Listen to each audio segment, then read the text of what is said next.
Hello.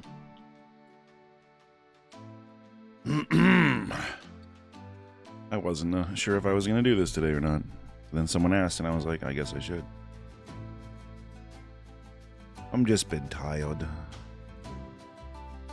I'm confused how I saw Brandon Will's message before I started streaming. That is to say, hello, Brandon Wills. I guess y'all are just on the YouTube channel? I'm not sure. I certainly wasn't streaming until just a moment, though. I know this because OBS crashed like a minute ago when I tried to change one of the layer effects. I was like, nah, I'm just gonna crash. Oh, thanks.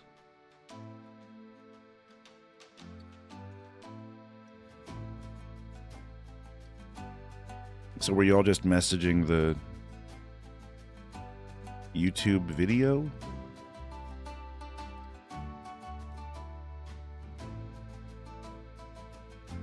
Before it went up? I don't know. I don't know. You tell me.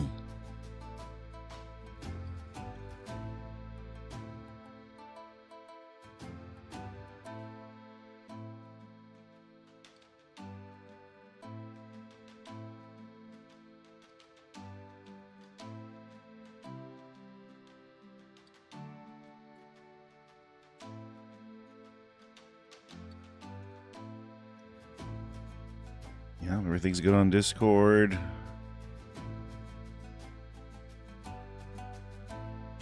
I mean, that's cool. I just don't know what got in means, because I watch a lot of YouTube streaming, and I don't usually have an option to click on anything until it's live. It's wonderful. I think it's great. Unless it just said, this person is going live soon, which I didn't tell it to do. It's fine that it did that. It doesn't even give me the option to say when I'm starting. At least in the through the OBS stream manager, but there are ways to do it. Weird. That's great. Awesome. So it said it was scheduled, but it didn't show when. That makes sense.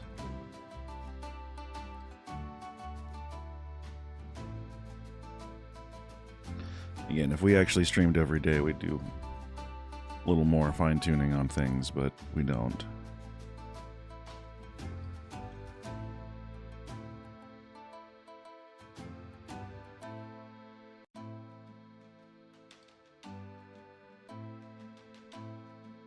But I appreciate you letting me know what it looked like from your end.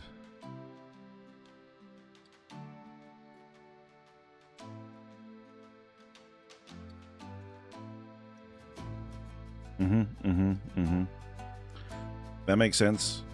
Oh yeah, I changed the chat color from when I was streaming Power World the other day. So now it's white on tan, which is fine. It's perfectly legible. The font's just a little larger than usual, but honestly, we don't get very much chat in here, so that's cool. If anything, it'll just make the reviewing on the VOD have the chat be that much more legible. No complaints there.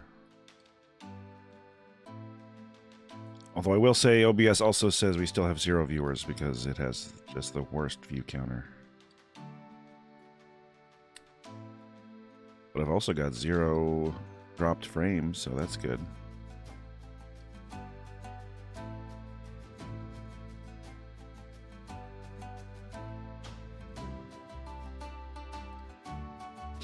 Oh boy. I tried to make the most of a day off and didn't really feel like I achieved much.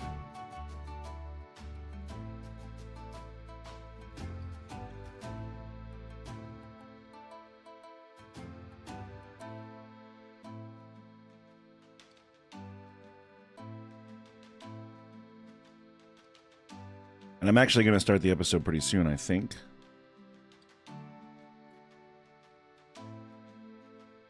Aw, thanks. I mean, if I just looked at it on YouTube, it would show me all the info. It's just OBS doesn't have a good through line to all that data.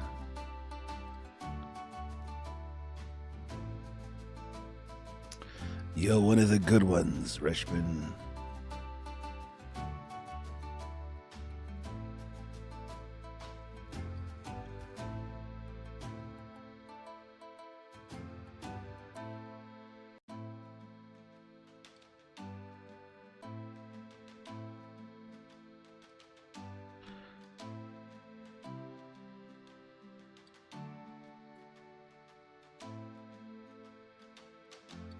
Hell yeah.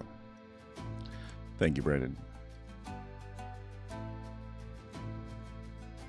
Yeah, I'm going to start it pretty soon, I think, and I'm actually going to have to step away for a moment after I do, because I've got some water boiling.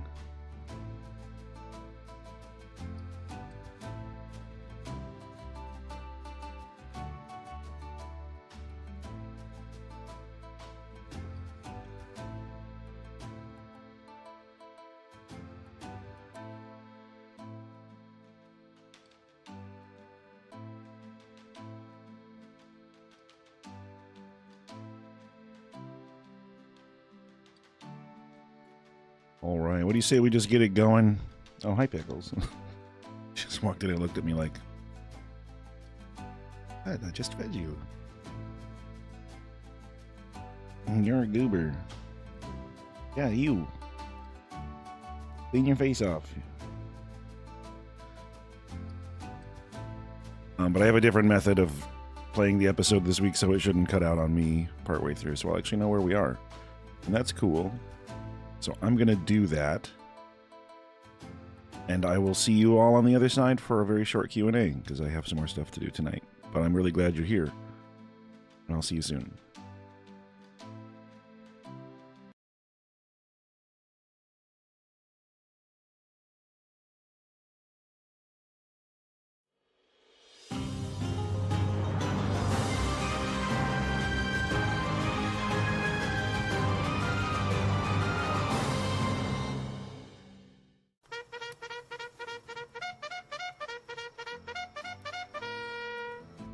Greetings, cluster bums and aether babies. You're listening to 197.2 Pirate Radio. Yar, matey. This is Reality Checks with Con and Dex. News from the void you can't avoid.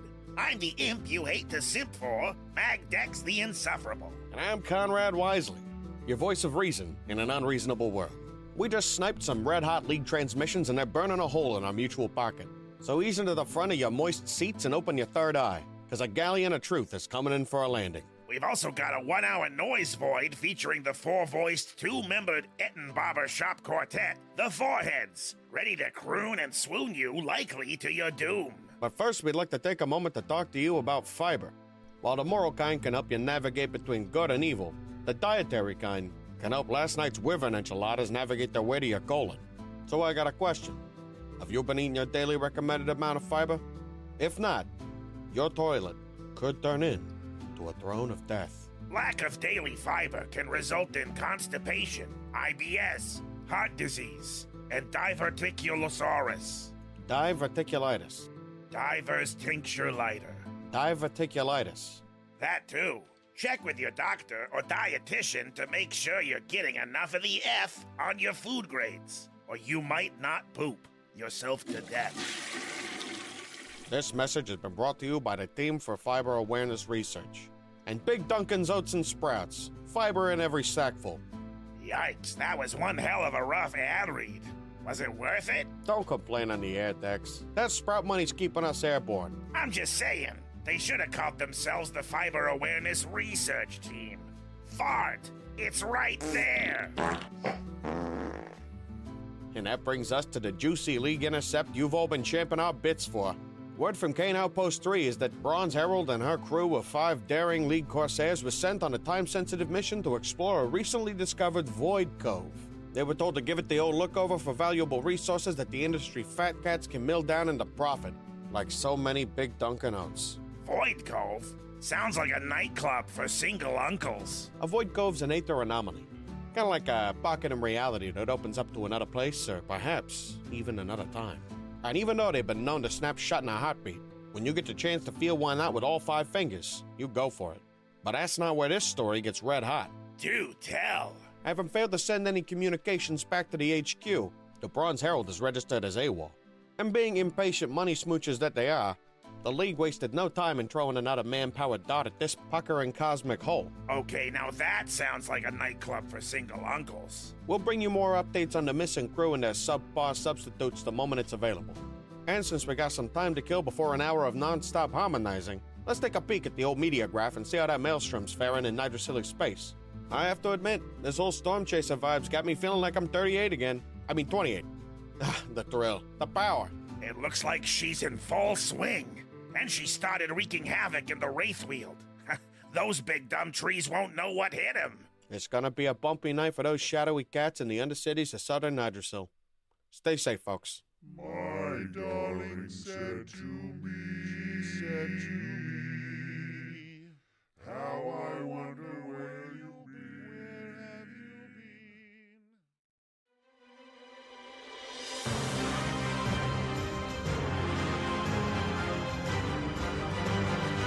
been? It doesn't take more than an hour to fully land and anchor your ship onto one of the largest land masses you find. You can see what's left of what was once a road leading off towards the center of the landscape, riddled with fissures. The time has come to gear up and prepare to disembark. Darlu is testing the strength and string of his new longbow and looking at it with pride.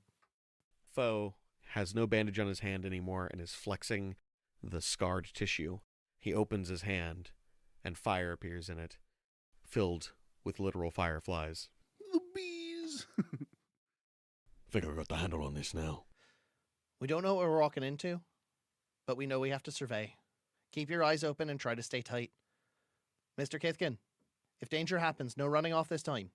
He gives you a tentative thumbs up with his burned hand.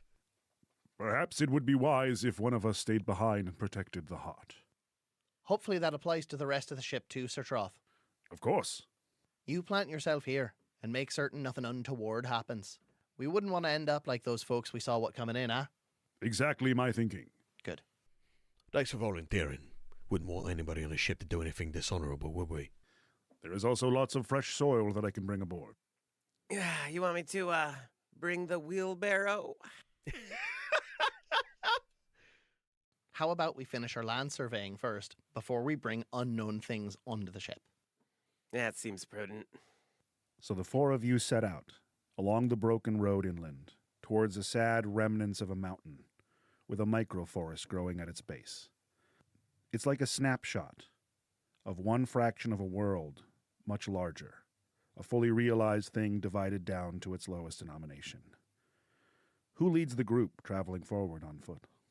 Darlu will take point. I would love for you to roll me a perception check. Oh, God, maybe I shouldn't. Do I break my curse this episode? I do! That's going to be a 15 total. Moving at a reasonable pace, after less than an hour of walking, you spy a glint in the road, something small covered in trail dust, catching the light of the distant stars. Lida, Aye? something's reflecting. I'm going to point out the shining thing. Seems like your area expertise. I'll go take a look. Be careful. Drawn as gobs be due to a shiny in the road. Upon closer examination, you realize that it is a tiny magnetic compass. It is pretty damaged and the needle is slightly bent, but it points east towards the mountain in the distance. Every needle I've seen points slightly to one direction or the other. Ooh, you're mine. The further inland you get, the more the cold broken stone of the floating land masses becomes replaced with half-formed fields of grass, broken up like jigsaw puzzles, as the land gently drifts apart slowly. And at long last, you come to where the base of the mountain meets the small coniferous forest. Carved into the face of the hillside is a large metal door, upon which is written a series of words that looks like a story. Now, I don't know what's telling me this, but I think that's where we need go. Carefully picking his way forward, Darlu approaches the door and examines it. Far heroes heard the tale of Fort Zega. They put west behind them and rode for 10 days. They descended the stairs and hallways, fighting their way through. Each chamber they faced challenged their every skill, and each ended with a locked portal, for which the key had to be earned. Each trial harder than the last. It was the memory of those dearest to them that gave them the strength to carry on. And in the end, they reached the vault, as many were destined to do. The story told in their trials was the final key, and therein they found far glowing stars, or died trying. As the final words of the short story are spoken The door lurches open. A long staircase descends into the face of the mountain. Haha! A poem puzzle. Team, we're in luck. This is a very experimental bit of dungeon mastering. We are going to enter what I'm calling a dungeon crawl skill challenge. Ooh. I will explain the mechanics of each room as they come up. I'm not going to explain. That's all you get. Get fucked, team. Coming down a wide set of stone steps, you enter a long hallway that feels unnaturally wide for how low the ceiling is. The moment you pass the threshold of this underground place, the walls and floor seem to pulse and tingle with power. It clings to you like pool chalk. There is an untouched nature to the very stone and tile that feels absent of dust and cracking. The hallway ends some 100 feet off, with a set of metal double doors in the center of a wide arch, like the pupil of an eye. The floor of the hallway is a breathtaking pattern of blue and red tiles, barely faded with time, and traced with light geometric lines. It feels like a mild static shock dances from your heels to the tip of your nose for just a moment, as the room screams to life. The walls fold open in sheets like hidden windows, and the tiles of the floor begin to spin and twist like some cursed carnival game. Just as the stairs under your feet fold in, forming an alarming slope, which you now slide down towards the mobilized chamber. Let's roll initiative. Fuck yeah. Hey. Did anyone get above a 20? 21. Above a 15? 16. 18. And process of elimination means that Daru will take the rear. 10. Mm-hmm. So I would love each of you to use one of your skills to explain how you attempt to bypass this strange mechanical room. The tiles of the floor are spinning and there are wide openings along the walls. The first is Gidgel. Gidgel is going to try and shimmy along these gaps on the walls to see if they are safe. If it's not difficult, I will inspect it for hazards. But if it seems like a difficult task, I would like to use athletics. I will let you choose between either a perception or athletics check to move along the very lip of the wall against the openings. I would like to test the physical capabilities of this, so an athletics check. Let's see it. Am I allowed to use features as if, like spells? Flavor things, yes, absolutely. Yes. So before he begins scaling, somewhere around shoulder height of Gidgel, lava begins to erupt from small portals. They then harden, more eruptions, layer after layer, until fists form. You awaken your astral body. And with my astral awakened body, I'm going to use wisdom athletics. Very good. Let's see that skill. That is a natural 20 for 25. God damn. Good Christ. You find it difficult to find a lip of the wall because the tiles themselves run across the full surface of the hallway. But using deft footwork, you leap from spinning tile to tile, observing the windows that open up, realizing that there are huge mechanical devices beyond them which launch out spears pressed by hydraulics at an alarming rate, which you duck and weave, and a couple of which that strike you melt and snap as they strike your astral magma. But you make your way mostly across the room, avoiding these death traps. That brings us to Lit a Bug. Trapped room, moving floor. Please. Don't forget the hydraulic spears. Oh, I won't. I'm going to use survival and just go for it. I'm going to try to shimmy across these tiles, hopping from thing to thing and avoiding anything that comes at me. I love it, but I'm going to have you make me a dexterity survival check, because this very much sounds like being quick on your feet. Dang. You're welcome to contest this if that doesn't seem fair. No, that is perfectly reasonable. Yeah, I feel the need for speed. 12. You realize that several of the tiles that you're trying to jump from one to the other on, being much smaller than your allies, actually, when they flip, they don't just fling you from side to side, but they actually produce gouts of fire. Your eyebrows singed and your armor heating rapidly as you barely avoid these licks of flame. Ah! Oh, I'm just a little guy. I'm just a little guy. And you see Lita flung back and forth as they make their way from one end of the hall to the other. Ah! Ah! That brings us to Fo Kithkin. Looking at my skills. Yeah, physical challenges as charisma characters. I feel you. Yeah. All right. I'm going to tap into my core, my experience being in the dream. I'm going to feel out the energy of the space, and then I'm going to channel a chaos bolt to pinpoint exactly where I can hit this thing to either slow it down or stop it. Okay. Looking for a point of high energy or anything like that. If you're into it, I'm thinking charisma sleight of hand. Charisma being your spellcasting ability mod. Mm-hmm. I like it. Okay. You're magically disabling things by reading their energy. Exactly. And I figure a chaos bolt literally disrupting energy. That is a 4 plus 5. Ooh. One of the downsides of Chaos Bolt is once it is manifested, it chooses to take the element of its own will. And as you send it out, the one you roll happens to be electricity, Hey.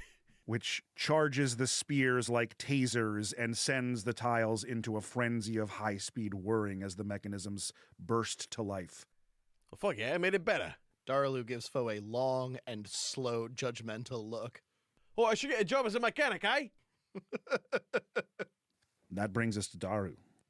Well, this dungeon reacted to a story once. Let's see if it'll do it again. Puffing out his chest, Darlu says, "So quick she were on her feet, all their arrows missed. So quick she were on her feet, fire didn't yet even burn the tip of her tail. So quick she were on her feet, their shouts never caught her ears. Legendary was the quickness of Taltiu." I'm going to activate a little bit of my kinetic jaunt to keep my own personal pace with the now quickened danger in the hallway. And I am going for an acrobatics check. Interesting. That sounded like a performance check, as you are reciting a story. I'd be happy taking a performance check and trying to move along with it, too. I'd love to see a dexterity performance check. Ooh, fuck yeah. All right. 2 + 4 is 6. Mm-hmm. Fuck. For a moment, against all odds, it seems as though some of the mechanisms actually respond to your story. As though the tiles flip to make it more convenient for you to pass. And then rising to the challenge of your own boisterousness, they all fling you towards the wall, where you are struck by charged electric spears, some of which are now firing across into the opposing opening of the wall. The 4 of you make it to the opposite side, but take some damage along the way. Battered and bruised. I'm going to look at Foe and say, "This is your fault." Oh, sorry, I should have tried talking to it like you did. Yeah. In the process of bypassing this trapped chamber, you all take 2 points of damage, but you make it to the opposing side. Rude. What kind of damage? It doesn't matter. I'm going to say piercing. Hey. Oh, that affects me.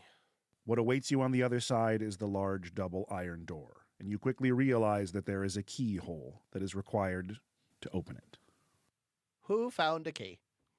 Well, I remember something about the story of the trials being the key. You are right. Look at me, remembering things. Tried their best, each and all. The one whose form lacks definition and substance called upon the power of the mountains themselves to clear his way, and found it so.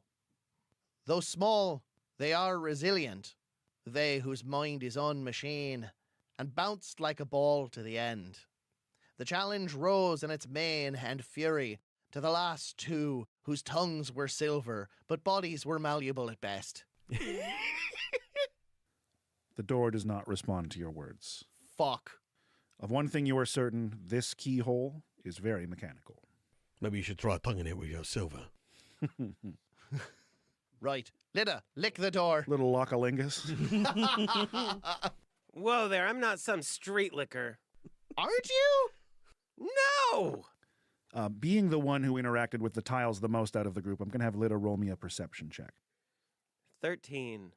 All right. Looking back, still fascinated by the mechanisms of this bizarre carnival-like room, you realize one of the tiles near the middle, as it flips back and forth rapidly, you see a metal key embedded into it, back into the spears and the fire. Ah, dang. There's a key over there. Well, we tried. Good hustle, team. And there they lived for all time.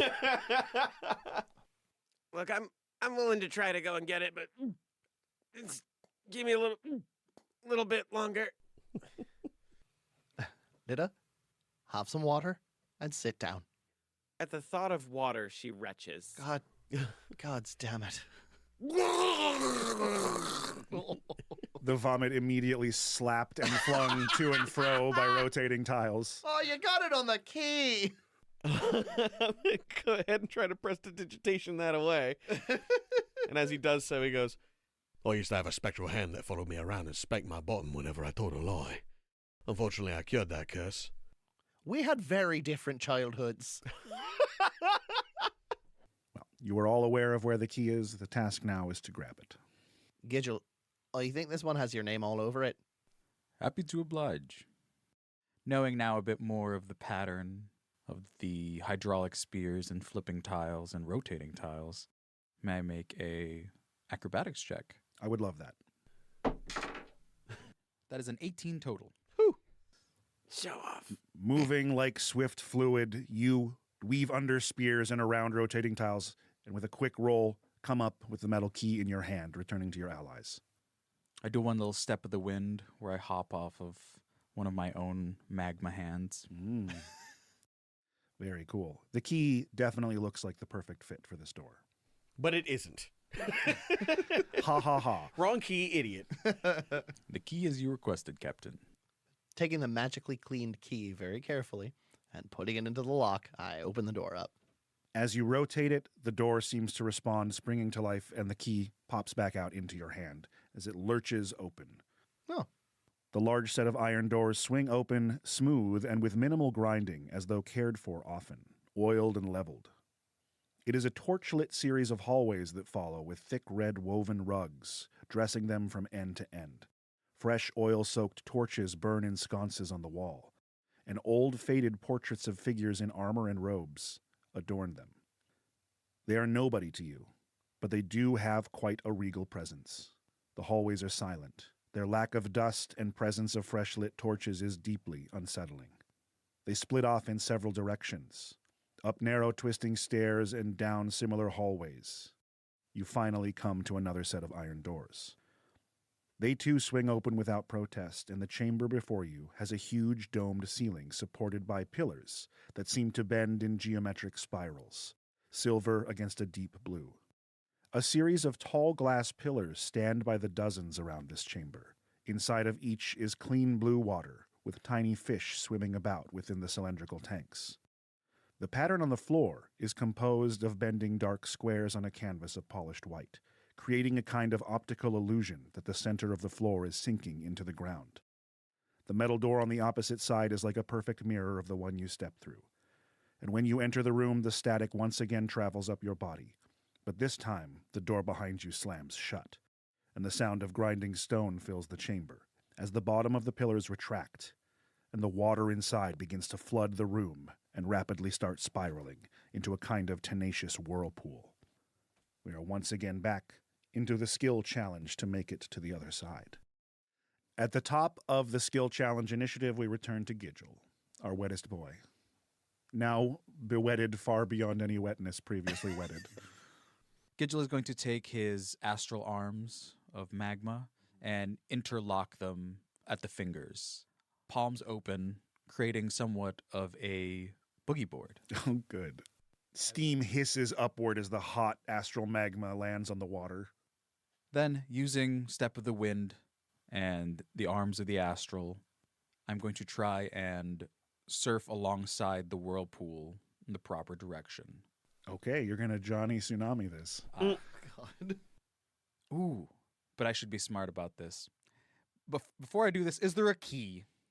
Would you like to substitute your boogie boarding with a perception check? I would like... What am I doing? Yes. So go ahead and Roll me a perception check. So right before Gidgel is about to jump into the whirlpool, oh wait. Where should I be heading? That is a 16 for perception. All right. Observing the vortex of water, trying to plan your route to potentially boogie board to the other side, you see amongst the torrent a sphere of wood floating on the surface, a small thing like a tiny buoy. Clearly attached to it is a small chain with a key on the end of it. So in planning this with your makeshift astral surfboard, you manage to circumnavigate the room a few times following the vortex, and snatch up the key before making it to the other side. The water seems to be rising, and that brings us to Lidabug. Panicking and beginning to flail wildly in the rising water. I'm still too small for this. I'm really not very excited to plunge this dungeon anymore. I'm just going to try to swim across with athletics. Okay. 15. Wonderful. You begin to try to fight the current of this swirling water.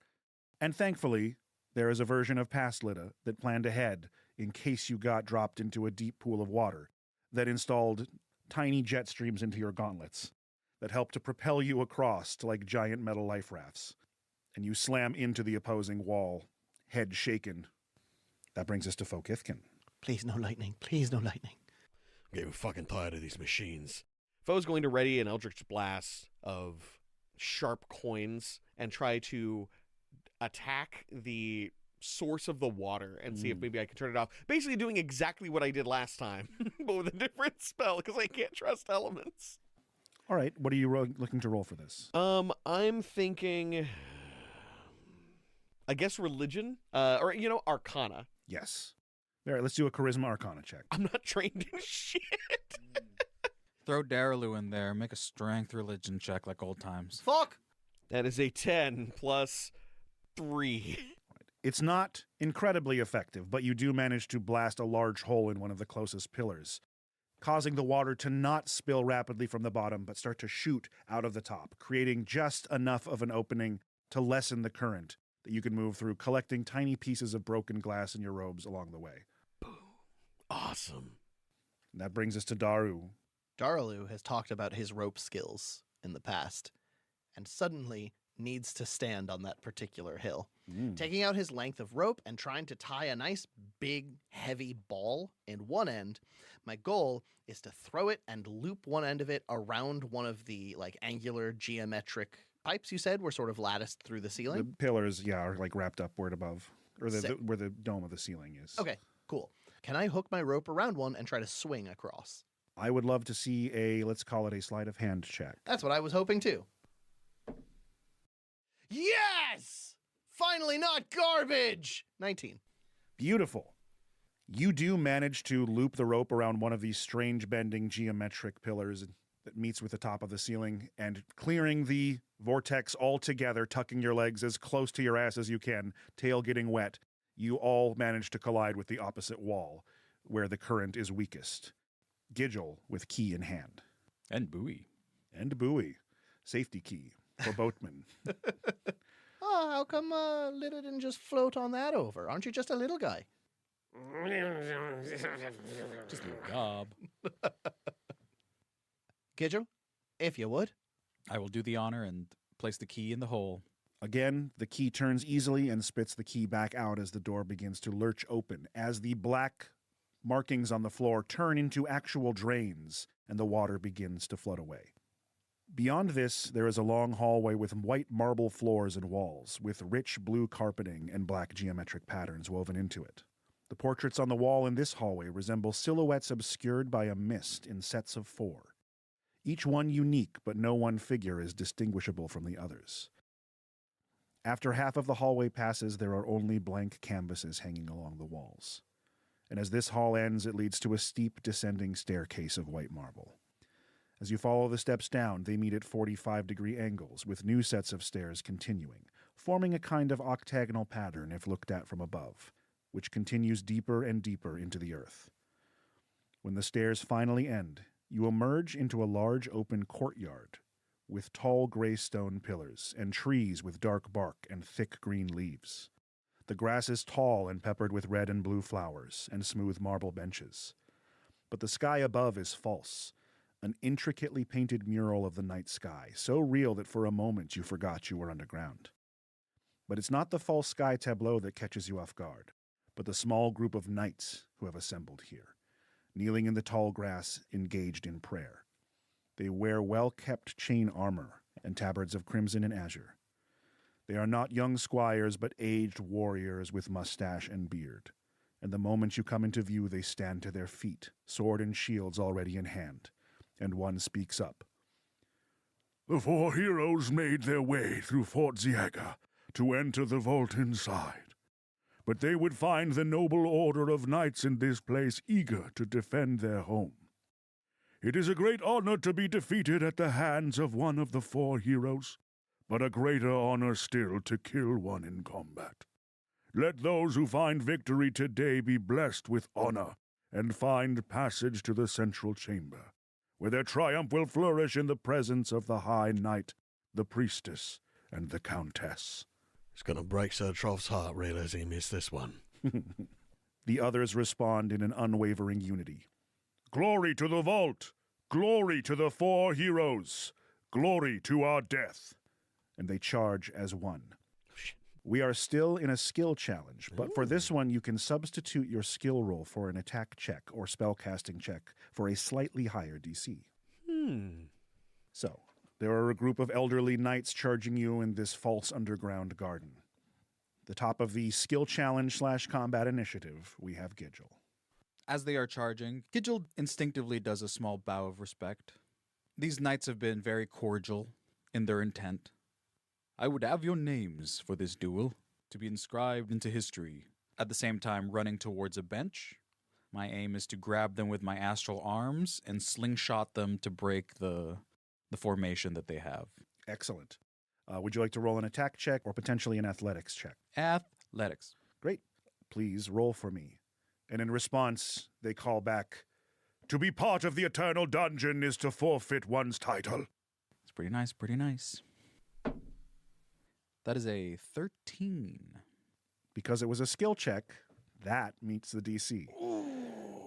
So using their momentum against them, you grab the nearest one, flinging it back and throwing it into a couple of the knights who are pursuing your group. That brings us to Lita Bug. Oh, this I can do. Lita is going to reach over onto her back, where she unveils something that was previously hidden among her packs and accessories. A flamethrower.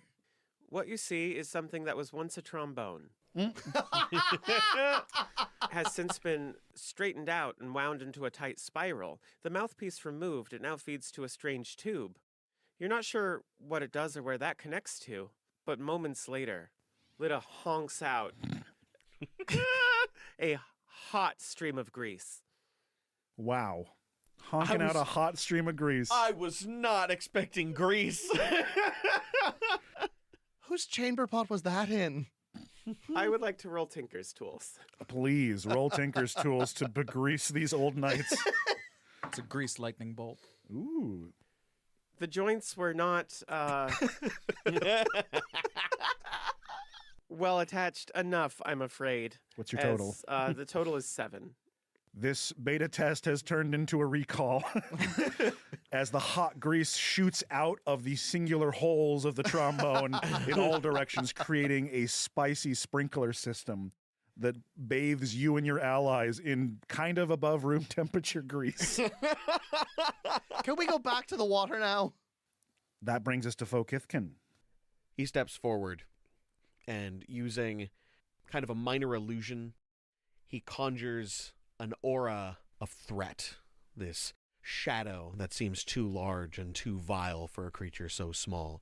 And he says, Oi, geriatric gentry, there are fates worse than death, and what I will do to your corpses will bring you no honor. And I'm going to go ahead and use an intimidate. Okay. Kaboosh! Not amazing, but pretty good. 13. Okay. Several of them take pause at the sight of this aura, this dark visage that hangs over you menacingly. And these are men trained in courage, but your magic is something they've never seen before. That brings us to Darlu.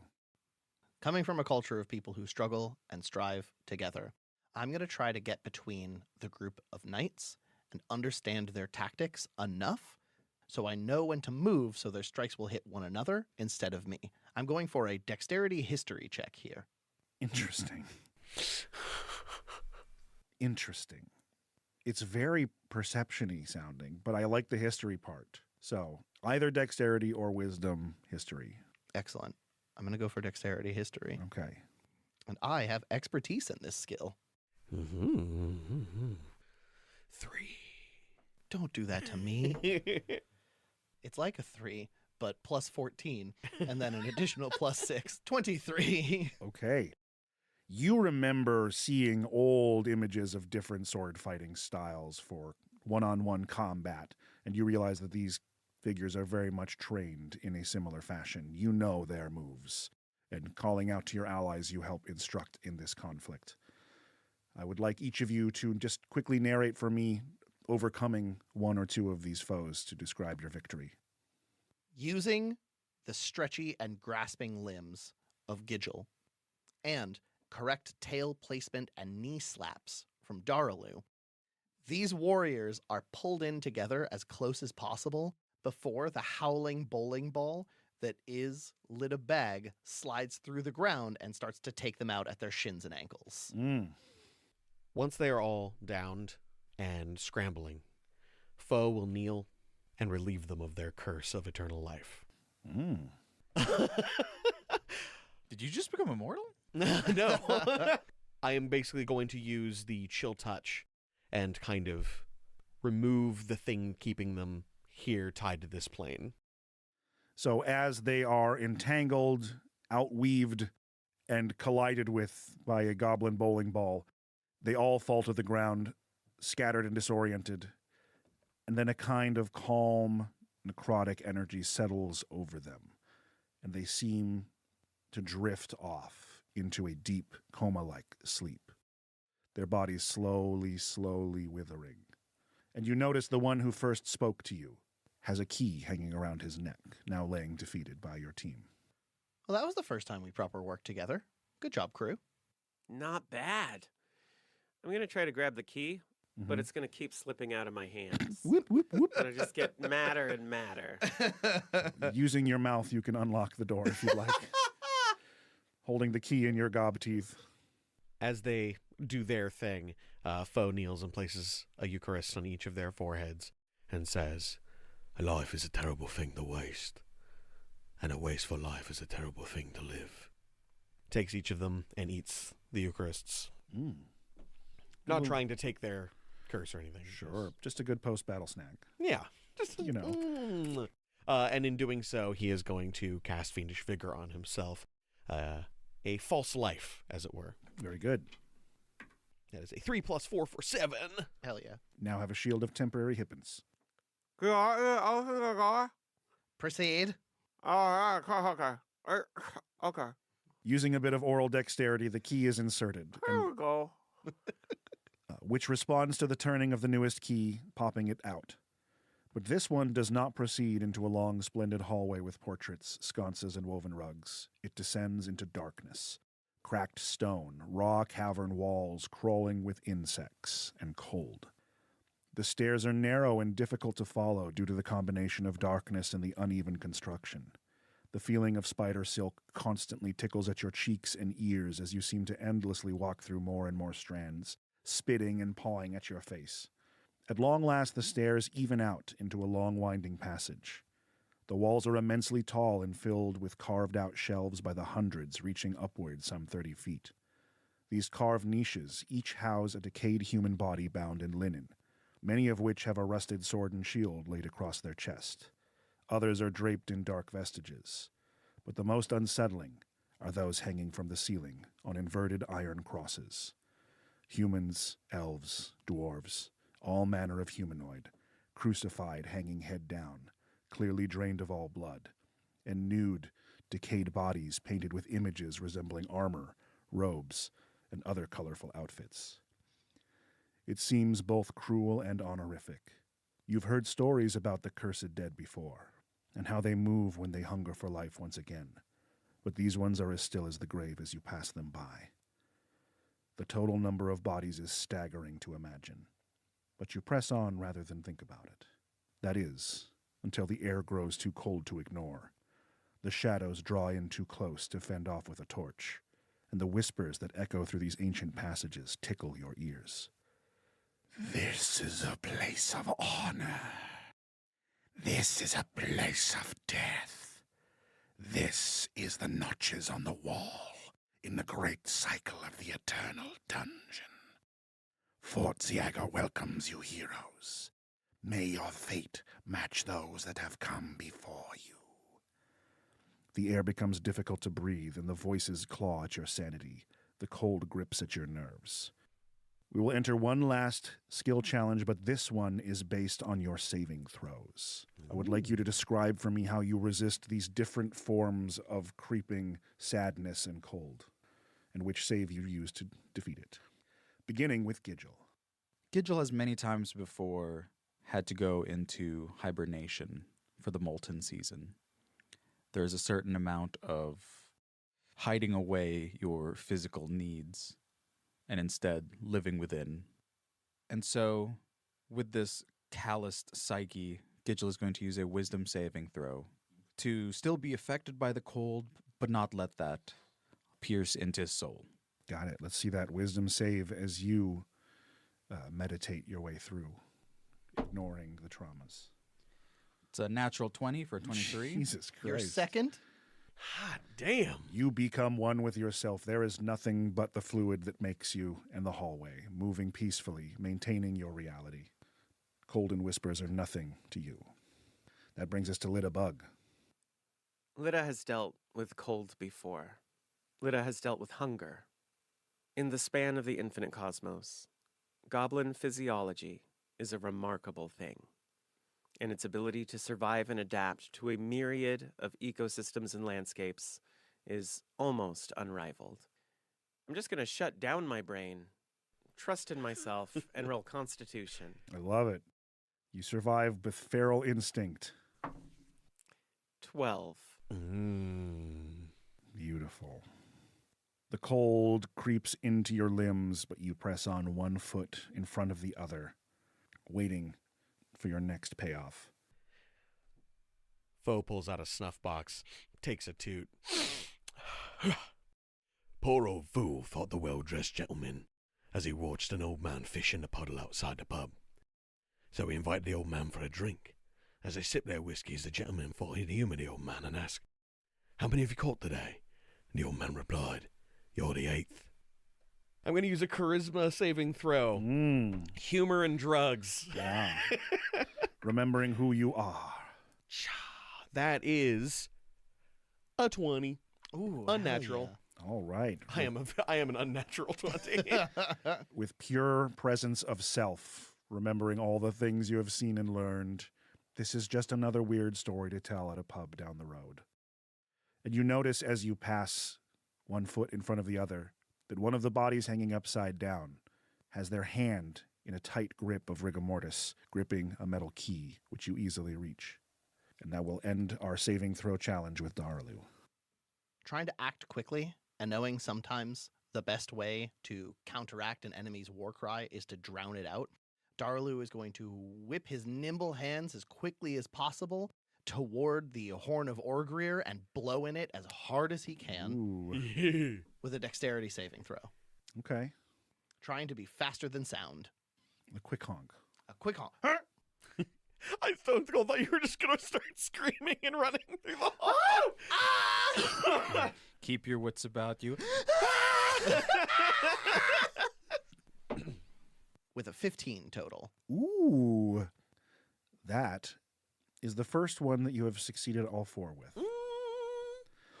Making your way through the horrible, horrible crypts, feeling that presence of death, you feel your injuries fading away as you were healed. Ooh. Past the trap hallways, the warriors who halted your passage in the cold creeping crypts below the fortress, you come at last to a door of white stone with gold-plated binding.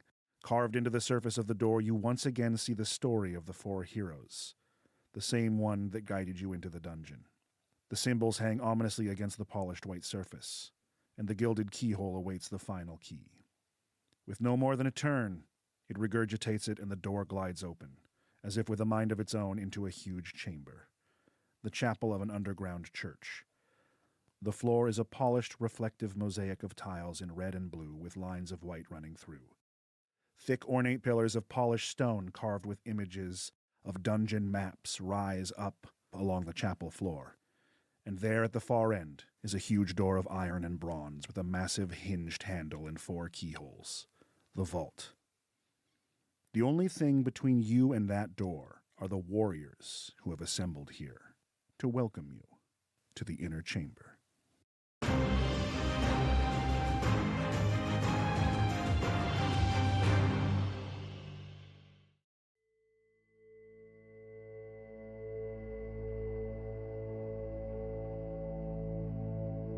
Aether winds and cluster reef, guiding hand of sail and leaf, hear my plea. Seed of promise, soil of home, ship of elm and vase of stone, hear my plea. Take this fate into your hand, guide this vessel to new land. Pollinate and spread your seeds, trees and flowers, vines and weeds. Use this flesh, which soil entombs, fuel your spark, and spread your blooms. One lone soul to us now lost, blood and bone the cosmic cost. May their death bring hope anew, cries of thunder, tears of dew. When you collide with lands afar, barren stone or radiant star, make new life that learns to love both earth below and sky above. hear our plea, now take your flight, at death of day and birth of night. And when new life you sow has grown, may they send seeds out of their own.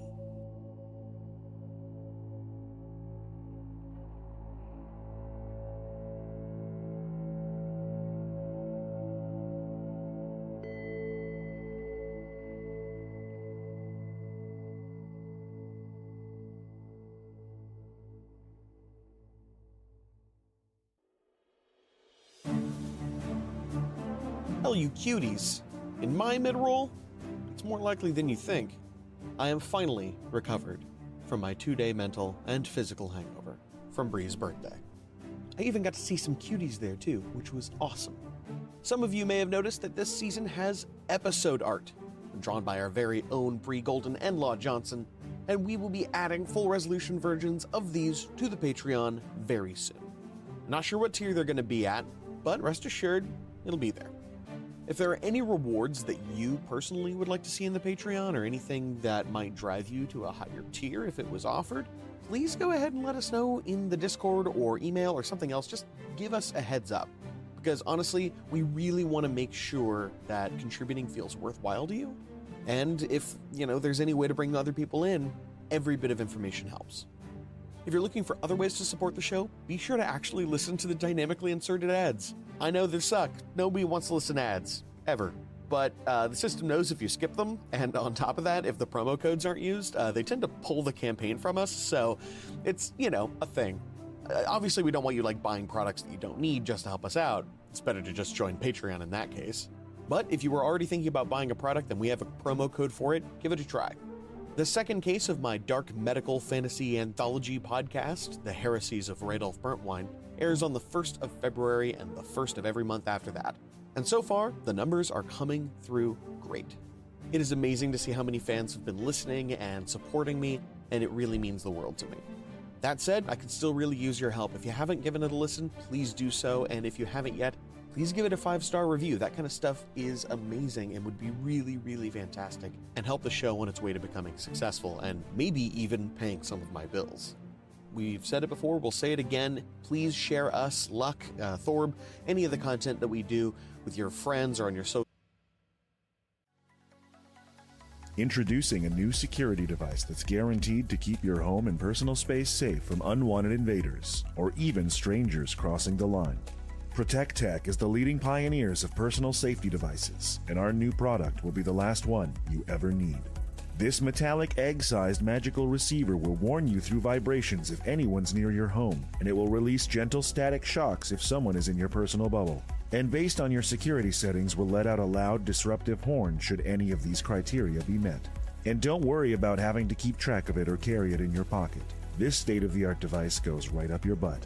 Once nestled securely inside your cake sheath, you can rest assured it will be actively keeping you safe all day long. It doesn't work if it's not in your butt, and we didn't make it that way on purpose. That would be weird. We don't even like butts that much. New Brown Star Backdoor Defense from Protect Tech. Deep security.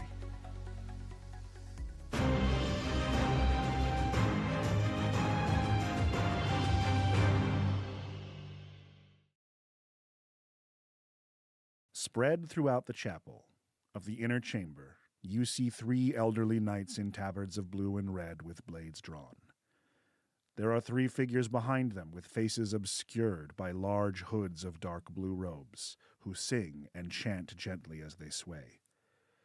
And standing before the vault door are 2 tall figures in impeccable finery.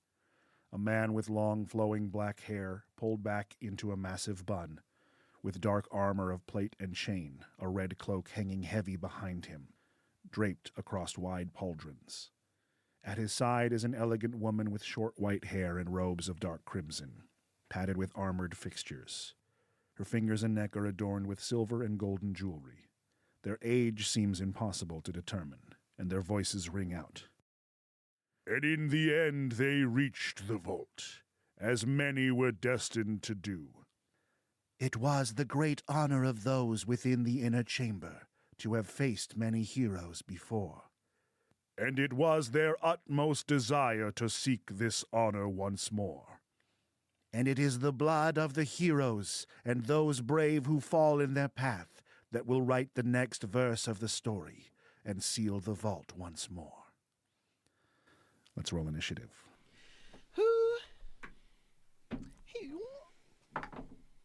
The foes you face have steel drawn and blood in their eyes. We begin the initiative with Darlu. Gidgel, get in there and get their attention. I'm going to give Gidgel a bardic inspiration. Then turn to the one in the back of the room. No thanks, I'm writing my own story. And I'll respond with a shot from my longbow. Okay, at the knight or the woman in robes? Let's do the lady in robes. Lady in robes. It's a new bow. I haven't really gotten a lot of time to get used to it. I rolled a 1. Ooh, you forgot to properly string this bow. You think it might require an action to do so. Buy me time. I'm going to back up 1 square. Okay. Taking a 5-foot step back, I'm going to try to get myself space away from them. My turn is over.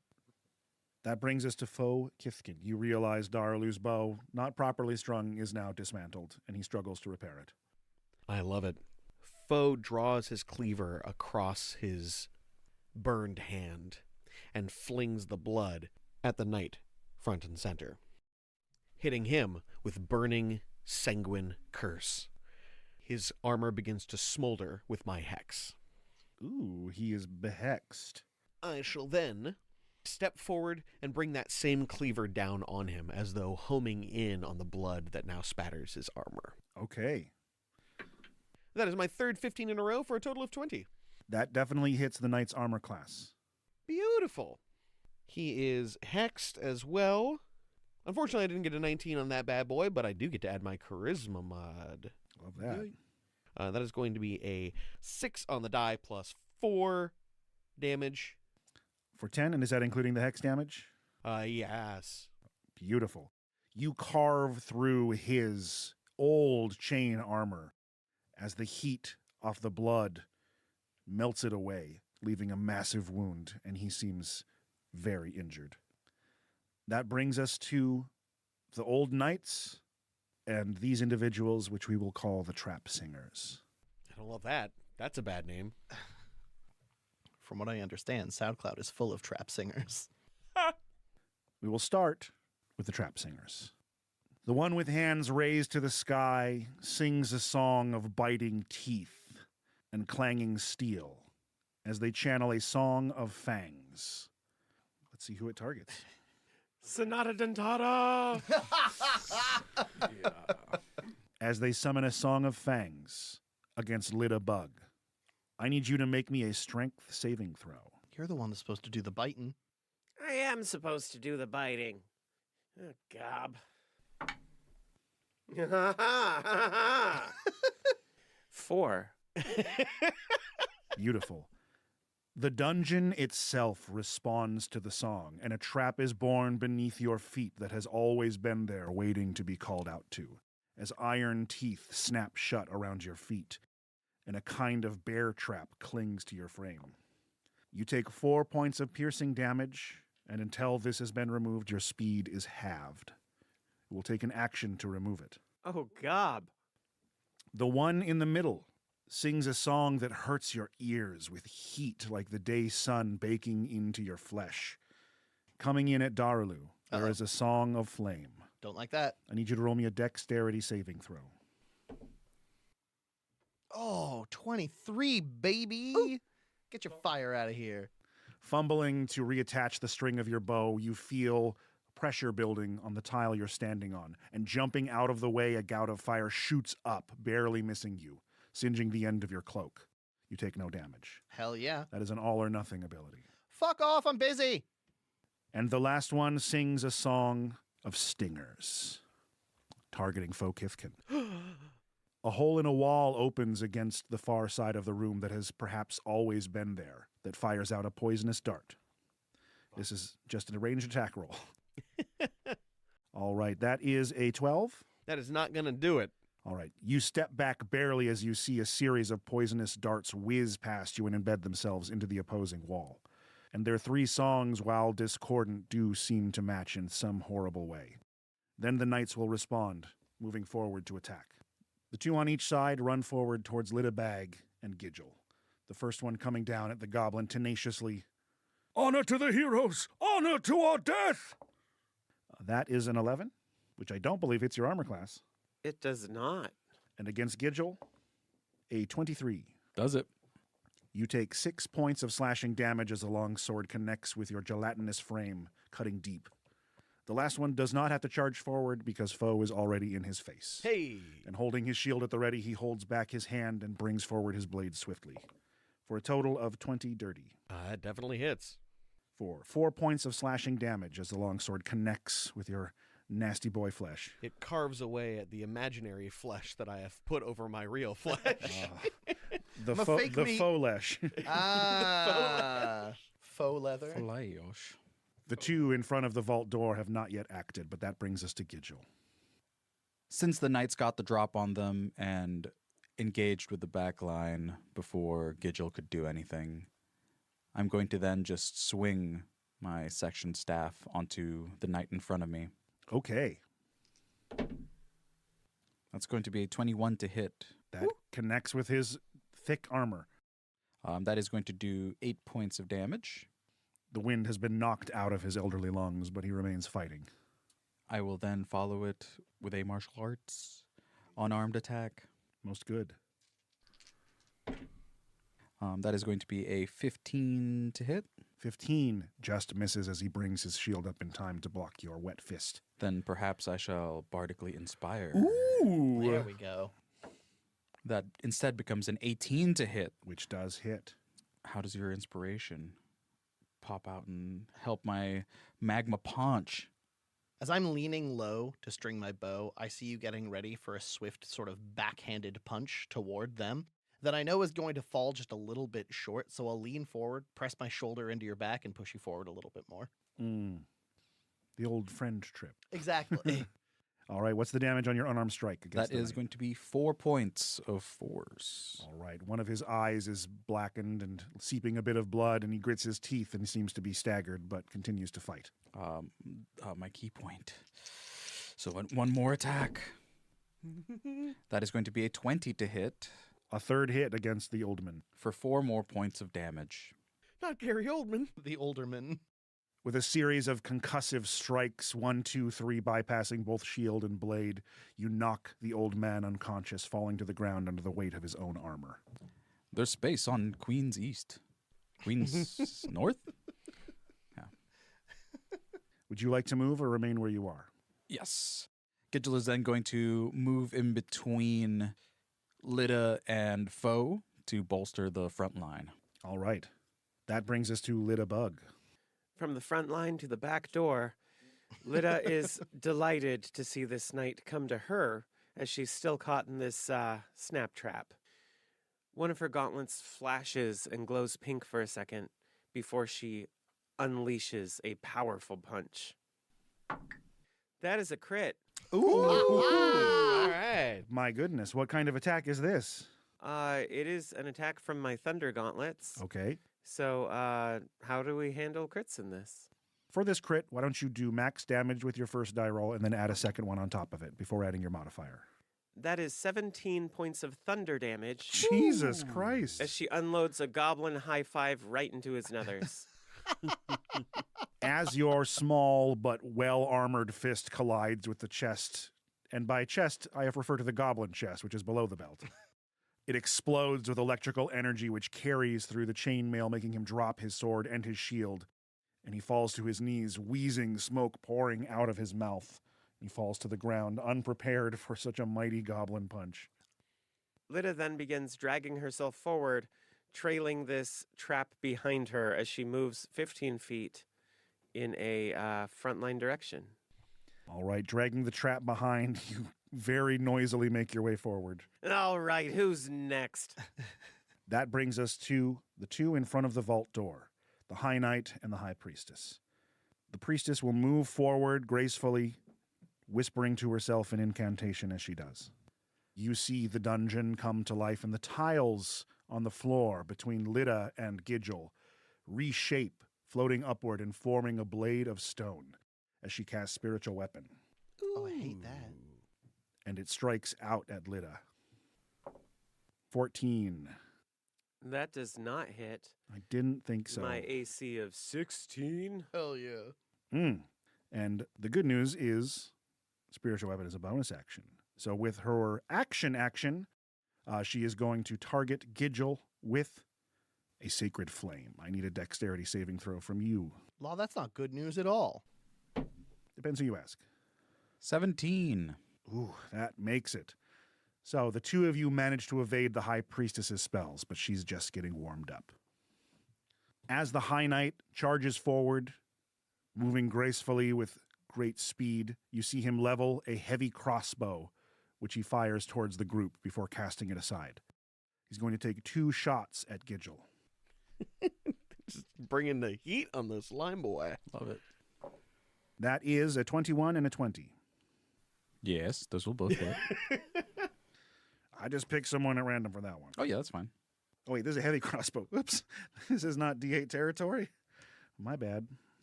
Thankfully, I rolled very bad damage, but it does add up to... Hit me with the first one. Oh, gotcha. The first bolt that connects is going to deal you 5 points of damage. I will use my reaction to deflect missiles to prevent 10 damage. All right. Would you like to use a key point to throw it back at him? I would not. All right. So with a firm but wet slap, you cast aside the first of the crossbow bolts, the second connecting for another 5 points of damage. Because they both rolled the same. I am at 2 HP. Oh, God. Daralu, if you can roll me a sleight of hand check, DC 16, I'll allow you to string your bow as a move action. Only I can do that. Kiss me right on the mouth. It's a 22. All right.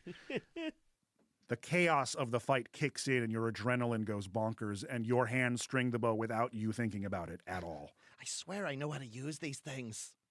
Gidgel, toughen up. We got a lot more to go. I'm going to cast a 2nd level healing word on my boy Gidgel. Ooh. Level 2. For 8 HP. Cool. And then take my attention toward the knight. Imagine praying to a big stone coffin only just to die in one. You're a fool. Will he make me a wisdom saving throw against Vicious Mockery? Is this the High Knight or the other knight? The High Knight. Cool. You said wisdom? Yeah. Let's do it. I rolled a 15, which gives me a 15. 15 will pass. All right. He is far too stoic for your stinging words to belittle him. I am then going to follow my own advice and stick with the group, running toward them and positioning myself behind them. Next in the initiative is Foe Kithkin face to face with an elderly knight, blades clashing. Little boys who play with fire like to get burned. The blood that I threw at him begins to smolder ever brighter and then burst into flames as I activate my new invocation, Burning Hex. He just straight up takes my charisma modifier and damage, which is 3. Ooh. Can't avoid that. His skin is hissing and sizzling. Oh, come on. I thought I was going to get him. It was going to be so cool. The toughest old man. This is hard, man. You battle old man boot leather. Given that he is not immediately felled by my quick wit and hot blood, I'm going to go ahead and ignore him. Bold move, Cotton. Fainting as though I'm about to strike him, I instead hurl a handful of jagged coins at the High Knight. All right. In the form of an Eldritch Blast. This turn, he does not have his shield out because he used a crossbow. Hey! That is a 12 plus 5 for 17. It's a good thing he didn't have his shield out. That hits. Hey! Beautiful. I love that very much for myself. That is going to be a 12. And it's a 12! Hey! Damn! I got a 12 on a d12 for that Eldritch Bust. You're not A D10 D12. for Oh, Eldritch sorry, Blast? D12. It's okay. Oh, fuck. I'm sorry to take that away from you, but that's very much the No, wrong die. Not to me. I thought it was d12. That's Toll the Dead. Oh, right. A 10! Hey! Well done. Can't take that max roll away. I love that very much. So yeah, he's staring down the barrel of 10 coin damage. The hot arcane currency explodes against his armor, and he winces as welts form on his skin at the impact. Like little bee stings. That brings us to the one remaining old knight and the trap singers. All three of them will join in unified song as the walls come to life, filling the chamber with poisonous darts. Oh, shit.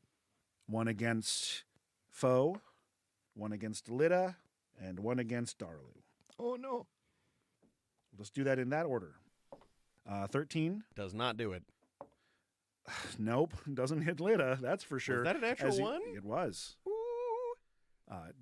As you hear just some weird mechanical scraping from inside one of the walls as it sounds like a mechanism is lodged and smoke starts pouring out of it. And the last one is coming in at Darlu from right behind you. Oh, no. Dog shit on all of them. 10. 10 does not hit. Wow, really bad job, trap singers. Ha And the last knight, who is on his final breath, is going to attempt to bury his blade into Kithkin. More like crap singers. That is a 19 to hit. Hot Douglas. That's definitely a hit. 7 points of slashing damage. Oh no, it cut through my fancy foe damage and into my real flesh damage. Love me some false life. And as the voices of the three trap singers escalate and get louder and louder, it seems as though the room itself cries out for your death.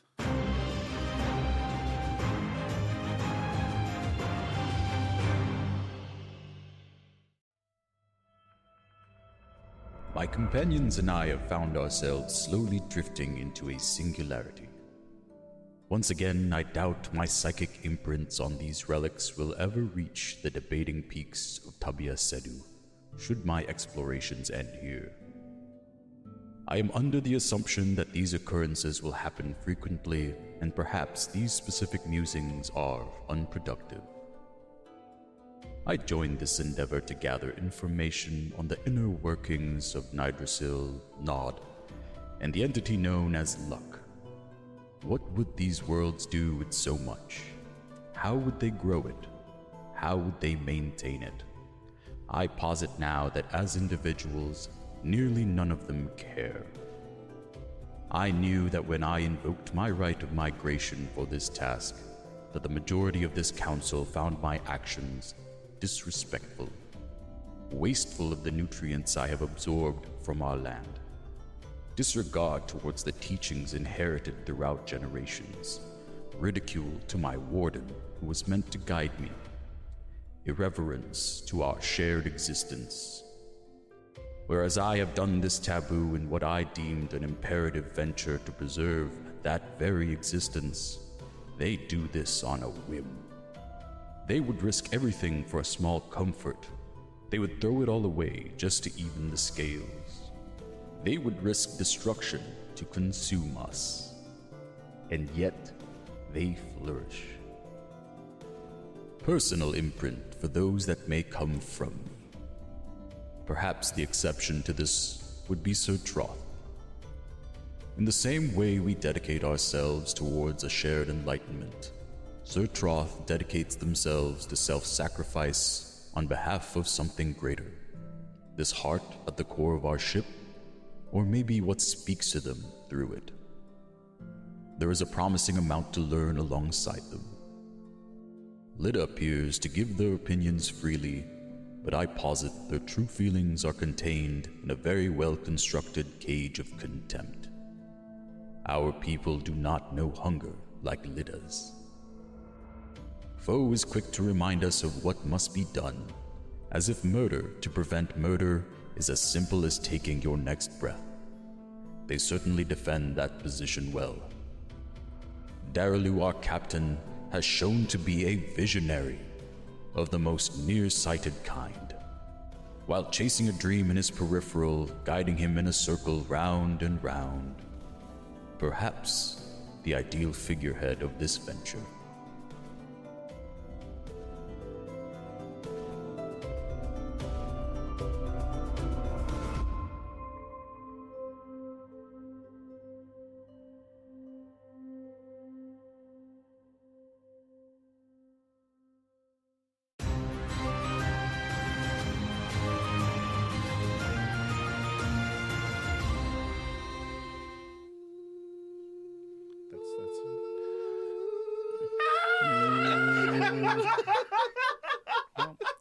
I dreamt of harmony for but a fleeting moment. That makes me very happy. The screaming, not the. Oh combat. no, it was a great scream. Combat is stressing me out. Actually, it's really not. I'm doing It's a ton of fine. fun. I love the idea of the trap singers and their like random dungeon trap effect that they call out toward people. I think that's fun. Mm-hmm. I think that's a lot of It's fun. like a barbershop quartet. Yeah, but of Yeah. pain. They're like, you didn't activate my trap card. I activated my own trap card. And it's not that they make it was always there. They just had to call for it to Hell yeah. exist. I'm very pleased with my die rolls today. They're very good. Yeah, turning around. Mine have definitely taken a sharp turn from being hot garbage ass to being kind of helpful. Except that one. Turn around. No. So, anyone have any juicy lines from the episode? Oh, I got a to- list of them. Uh-huh. Yeah, let's hear it. All right. I've got just a little guy, No. hot grease, a life wasted, you come at last, goblin physiology, this one very similar, the goblin chest, and a hard old man. Hard old man. What do you got? I thought you had something. I do have a couple written down. I as didn't well. have shit. I Oh, was too and- busy paying attention to combat. But does Goblin anyone chest else is have very some good funny. ones, though? I'm hopeful here. The three that I wrote down were Lockalingus, that was the one. Once a Trombone, It's a and trombone. Quick Wit and Hot Blood.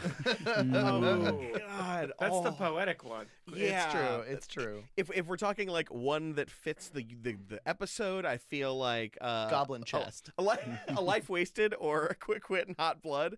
And if we're going for comedy, I feel like Lockalingus really just. I mean, it's a very dungeony key-based thing, so It's Lockalingus true. Yeah, does it's fit. true. But I mean, I've been doing two names for a lot Sure, of them. sure, So so- I feel like if we did Lockalingus. we could do Quick Wit, Hot Blood, a.k.a. Lockalingus. Yes. Yeah. Okay. I like that. Beautiful. It's okay. I knew just a little guy came too soon. We'll have to use it eventually. It's also just such a used term, though. Yeah. It's true. It's true. Well, I'm very glad that this fight was, in fact, quite balanced and not as hard as I want. But we ain't done yet, but of course, one Hank I want to Hank. I'm gonna Hank so bad. I want to Hank this hill. I want to thank Hediger the Editor for editing our episodes as beautifully as you do with his magic touch. And I would like to thank Bree Golden for all of the maps that are to come and have become. And all of the custom journal art that she's been doing. Yeah. So for those of you who aren't aware, in conjunction with the journal entries that we've been doing at the end of the episodes, Bree has been doing journal art for the actual episode covers. In order to see them, some of you might have to actually go to the website and look at them there, but they are each in a style appropriate to our character's art style. I can definitely tell you they don't show up on Apple Podcasts. Yeah. I believe they do on Spotify. Nice. Fuck! Yeah, they do on Spotify. They're very good. I've only done one, but I do hope to do more just because they're fun. But Brees are awesome. They're so cool. I forgot you did one. Yes, I said all of them, not all of them. Just the Troth one with the silly shipscape. And so look forward to more of those and more maps that will eventually come up on the Patreon. We've just restructured the Patreon, so be sure to check that out and see what it looks like. There's a thank you page on the LUQ website. And until next time, we wish you luck.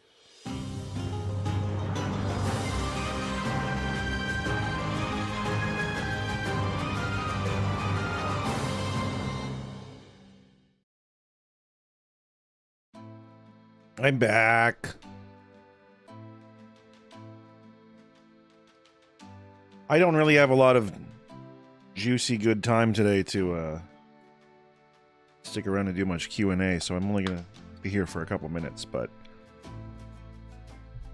for those few, I'm happy to do it.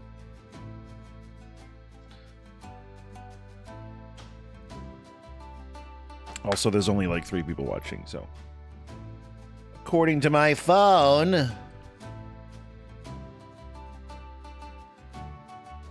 Pickles is laying by the door of my office, and at some point during the episode, I had my headphones off because I was eating dinner, and man, she either had like a rumbly tummy or just like the loudest cat fart I've ever heard.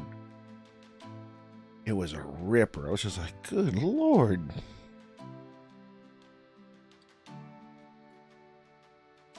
Truly my own cat.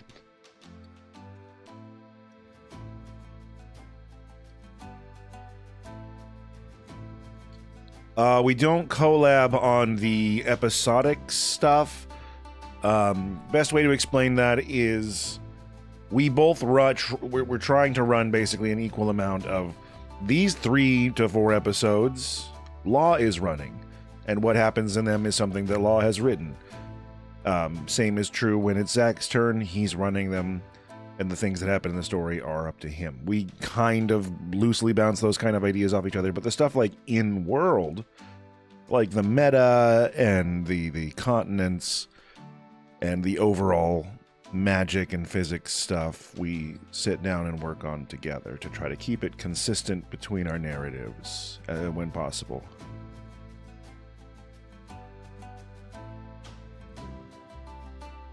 Not really. I just wrote it last night, and I figure, they mentioned early on, sometimes you got to do ad reads that aren't necessarily cool to stay afloat, which is very relatable for our position. And I just thought there was some fun fiber jokes to be had.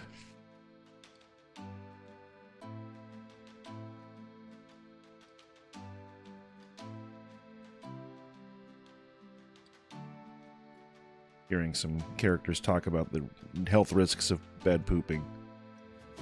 To me, that's just comedy. That's why I've got butt jokes tattooed on my arm. That's all I can think of sometimes. Even the fucking commercial was just like, it's a security thing that you put in your butt. Ha ha ha. Alright, well, if you come up with any questions, share them on the Discord. I'll check back in a little later. I gotta go take care of a couple of things. And I might do a little streaming later, once I've finished my things. I don't know. Depends on how I feel. But I will be playing a game for a little bit before I wind down for the night. And if I'm going to do that, I might as well stream it. I don't know. We'll see.